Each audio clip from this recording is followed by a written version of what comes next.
Assalamualaikum warahmatullahi wabarakatuh. Kembali lagi dengan saya.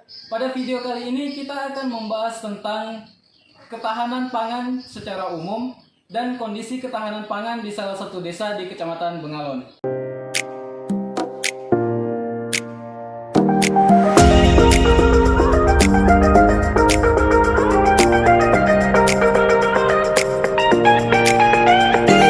Alhamdulillahirrabbilalamin. Salatu wassalamu ala rasulillah ajmain. Amma ba'd.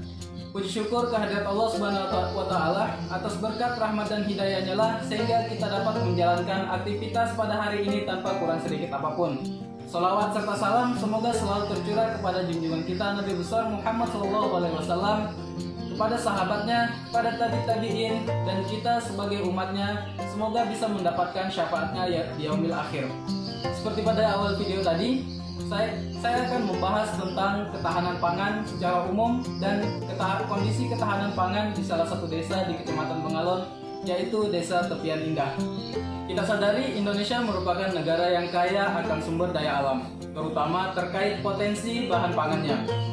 Sebagian besar penduduk Indonesia bekerja di sektor agraris, namun tidak serta-merta hal tersebut membuat ketahanan pangan negara kita menjadi kuat. Kita masih sering impor bahan pangan tertentu dari negara lain semisal kedelai, beras, dan daging.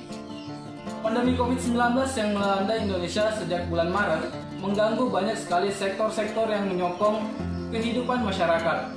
Tentunya pada masa pandemi yang sulit seperti sekarang ini, ketahanan pangan menjadi sesuatu yang harus diupayakan untuk menghindari dari krisis pangan yang seakan menghantui Indonesia. Sebenarnya, apa sih itu ketahanan pangan?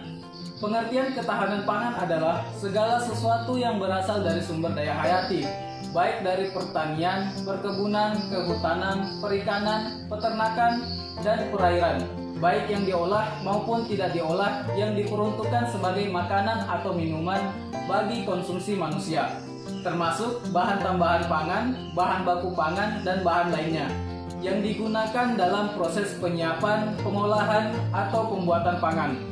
Sedangkan menurut Food Agriculture Organization mengemukakan bahwa ketahanan pangan ialah situasi di mana semua rumah tangga punya akses baik fisik maupun ekonomi untuk memperoleh pangan baik seluruh anggota keluarganya, di mana rumah tangga tidak beresiko mengalami kehilangan kedua akses tersebut. Menurut dua pengertian tersebut, secara singkat dapat dikatakan bahwa ketahanan pangan merupakan kondisi ketersediaan dan kecukupan pangan dan kebutuhan gizi bagi setiap individu maupun rumah tangganya pada setiap waktu untuk hidup. Untuk mewujudkan ketahanan pangan nasional, setidaknya ada 5 hal penting dan berpengaruh yang perlu diperhatikan. Yang pertama, kondisi ekonomi, politik, sosial, dan keamanan. Ketahanan pangan dapat tercipta apabila aspek penting dalam suatu negara terpenuhi. Aspek ini ada 4 poin, yakni kondisi ekonomi, politik, sosial, dan keamanan. Sebab apabila dari keempat aspek tersebut tidak dapat berjalan dengan baik, maka dampaknya dapat meluas ke segi lainnya yang merugikan masyarakat termasuk ketahanan pangan. Yang kedua, sarana dan prasarana. Tanpa adanya sarana dan prasarana publik yang baik, proses pendistribusian pangan tentu akan mengalami hambatan.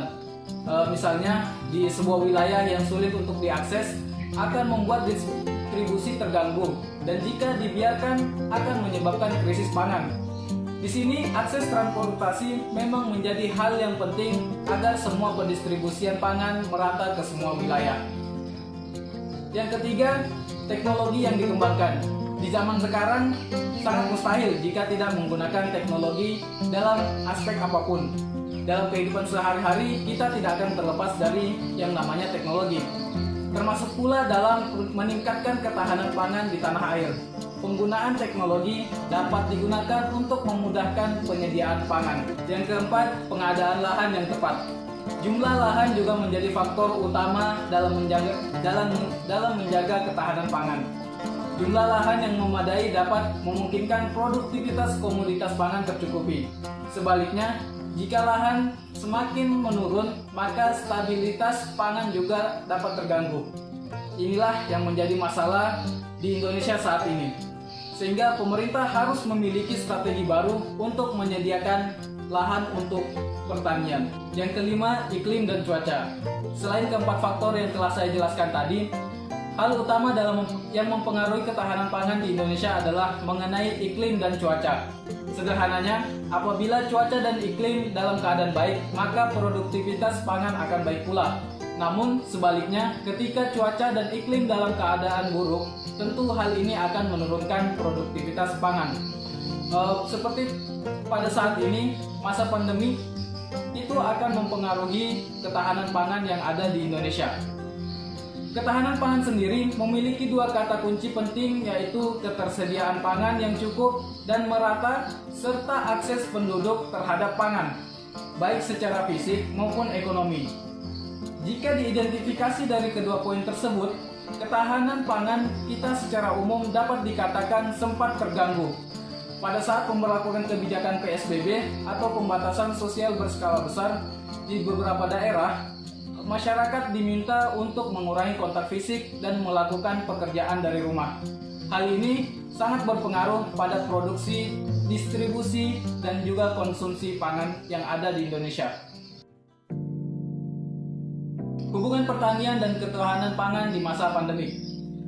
Pertanian dan ketahanan pangan memiliki hubungan keterkaitan yang lebih.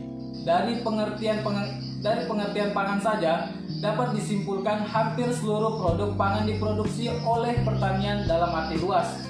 Petani selaku kunci dari pangan Indonesia selama masa pandemi ini diharapkan dapat tetap sehat dan bekerja secara maksimal. Permasalahannya adalah sekarang ini jumlah petani di Indonesia banyak yang tergolong masuk ke usia tua.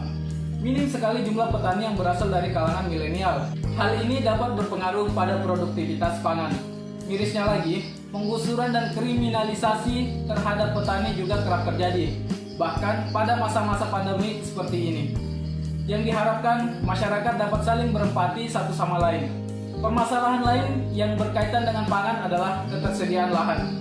Lahan pertanian kerap kali dialihfungsikan untuk keperluan tambang dan keperluan lainnya. Akibatnya, lahan untuk bertani menjadi semakin sempit, bahkan lahan pertanian menjadi rusak karena tercemar oleh limbah-limbah dari pertambangan maupun pabrik. Sebaiknya pemerintah harus mengambil langkah dalam mencegah terjadinya krisis pangan, dimulai dari mensejahterakan petani melalui bantuan dan fasilitas, seperti bantuan relaksasi kredit kepada para petani kurang mampu. Para petani juga sebaiknya dikenalkan dengan teknologi untuk membantu mereka dalam mendistribusikan serta menjaga kestabilan harga produk pangan di masa pandemik seperti ini. Selain itu, pemerintah juga dianggap perlu untuk memetakan potensi-potensi pertanian yang ada, melakukan stabilisasi harga pangan, melakukan konsolidasi terkait lahan pertanian, dan juga membuat regulasi-regulasi yang berkaitan dengan permasalahan pangan yang ada. Selain peran pemerintah, masyarakat juga dapat ikut andil dalam menjaga ketahanan pangan untuk menghindari adanya krisis pangan. Masyarakat memiliki peluang untuk membangun kedaulatan dan kemandirian pangan. Dalam masa pandemi seperti ini, masyarakat cenderung menjadi lebih kreatif dan bisa berkreasi untuk mengakali situasi yang ada, termasuk halnya dalam menjaga akses terhadap pangan. Masyarakat diharapkan memiliki kesadaran untuk melakukan penanaman mandiri minimal untuk memenuhi kebutuhan sendiri. Ada banyak sekali cara untuk melakukan penanaman mandiri, seperti misalnya urban farming, dan juga melakukan penanaman dengan metode hidroponik dengan memanfaatkan lahan yang ada di rumah. Tanpa adanya perbaikan di sektor produksi pangan serta kesadaran masyarakat, tidak menutup kemungkinan walaupun kita terbebas dari masa pandemik saat ini, bisa saja kita masih mengalami krisis pangan. Bagaimana dengan kondisi ketahanan pangan yang ada di Desa Tepian Indah? Hampir 90% warga yang ada di Desa Tepian Indah memiliki mata pencarian di sektor perkebunan kelapa sawit, baik sebagai pemilik perkebunan maupun sebagai karyawan perusahaan sawit. Sesuai dengan pengertian dari ketahanan pangan, bahwa ketahanan pangan ialah situasi di mana semua rumah tangga punya akses fisik maupun ekonomi untuk memperoleh pangan, baik seluruh anggota keluarganya, di mana rumah tangga tidak berisiko mengalami kehilangan kedua akses tersebut. Ketahanan pangan di Desa Tepian Indah bergantung pada produktivitas perkebunan kelapa sawit. Selama pandemi COVID-19, penaikan dan penurunan harga kelapa sawit sering terjadi. Meskipun begitu, perubahan harga tersebut masih dapat ditoleransi oleh masyarakat. Penaikan dan penurunan harga kelapa sawit juga dipengaruhi oleh produktivitas perkebunan kelapa sawit itu sendiri. Pada saat produktivitas buah melimpah, harga cenderung murah. Tetapi pada saat produktivitas perkebunan kelapa sawit menurun, harga kelapa sawit cenderung lebih mahal daripada harga biasanya. Kesimpulan yang dapat diambil dalam video kali ini, ketahanan pangan di suatu negara dapat terwujud apabila semua individu di negara tersebut saling bersinergis satu sama lain, baik itu pihak pemerintah maupun masyarakat itu sendiri. Ketahanan pangan negara Indonesia berada di sektor pertanian dalam arti luas. Semakin baik kualitas petaninya dan disertai kerjasama antara pemerintah, maka terwujudlah ketahanan pangan yang kuat. Sekian pembahasan kita pada video kali ini. Terima kasih kepada teman-teman yang sudah menonton. Semoga dapat bermanfaat. Kurang lebihnya mohon maaf. Assalamualaikum warahmatullahi wabarakatuh.